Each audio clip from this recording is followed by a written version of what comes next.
రాజన్న సిరిసిల్ల జిల్లా కోనరావుపేట మండలంలోని వట్టిమల్ల గ్రామానికి చెందిన పాలకుర్తి అంజయ్య అనే నిరుపేద వ్యక్తి తన ఆవేదనను వ్యక్తం చేశారు. ఇటీవలి మోంతా తుఫాన్ ప్రభావంతో గ్రామంలో భారీ వర్షాలు కురవడంతో ఆయన ఇంట్లోకి వరద నీళ్లు చేరి రాత్రంతా కుటుంబం బిక్కుబిక్కుమంటూ గడిపిందని తెలిపారు. ఇందిరమ్మ ఇళ్లు ఇవ్వాలని పలుమార్లు దరఖాస్తు చేసుకున్నా నా పేరు జాబితాలో రాలేదు. ఇళ్లు ఉన్న వారికి ఇళ్లు ఇచ్చారు. అర్హులైన మాకంతా పట్టించుకోవడం లేదు అని అంజయ్య వేదన వ్యక్తం చేశారు. గ్రామ పంచాయతీ కార్యదర్శికి దాదాపు 10 సార్లు దరఖాస్తులు సమర్పించినా ప్రయోజనం లేకపోయిందని, ఆమె అర్హులైన వారికి కాకుండా అనర్హులకు ధృవీకరణలు ఇచ్చిందని ఆయన ఆరోపించారు. స్థానిక ప్రజలు ఈ నిరుపేద కుటుంబం పరిస్థితిని గమనించి ప్రభుత్వం తక్షణం స్పందించి ఇందిరమ్మ ఇళ్లు మంజూరు చేయాలని, వరద ప్రభావిత కుటుంబాలకు సహాయం అందించాలని విజ్ఞప్తి చేస్తున్నారు. పలుమార్లు దరఖాస్తు పెట్టుకున్నా దరఖాస్తును తిరస్కరించారు. కాబట్టి ఇప్పటికైనా అధికారులు తగు చర్యలు తీసుకొని ఎంఆర్ఓ గారు, ఎమ్మెల్యే గారు, కలెక్టర్ గారు, మీ అందరికీ నమస్కారం.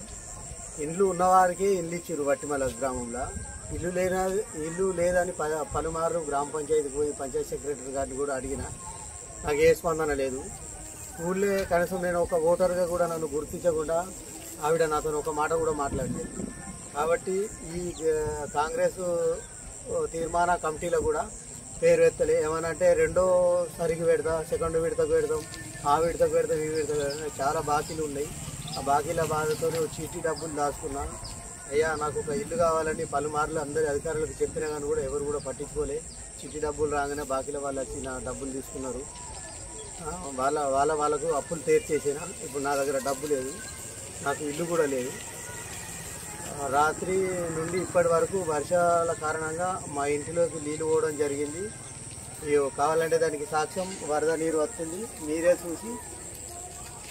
ఇది ఎంఆర్ఓ గారికి, కలెక్టర్ గారికి, ఎమ్మెల్యే ఆర్ శ్రీనివాస్ గారికి అందరికీ చేరేలా ప్రతి ఒక్కరు షేర్ చేయండి దయచేసి. ఇంత రోడ్డు మీద ఉన్న ఇల్లు కూడా కనబడకుండా ఏదో సంధిలో ఉన్న అధికారులకు వాళ్ళ కాంగ్రెస్ కార్యకర్తలకే ఇల్లు ఇచ్చుకున్నారు తప్ప ఇక్కడ మిగతా మాట్లాంటి వారికి ఏమీ లేదు. శిథిలావస్థలో మా ఇల్లుంది. వర్షాల కారణంగా పిల్ల జల్లెలంతా నైట్ అంతా కూకుండడం జరిగింది, మేలుకతో ఉన్నాం. కాబట్టి మీరు దీన్ని కొంచెం స్పందించి ఇది అందరి అధికారులకు చేరేదాకా షేర్ చేయండి, ప్రతి గ్రూప్లో పెట్టండి.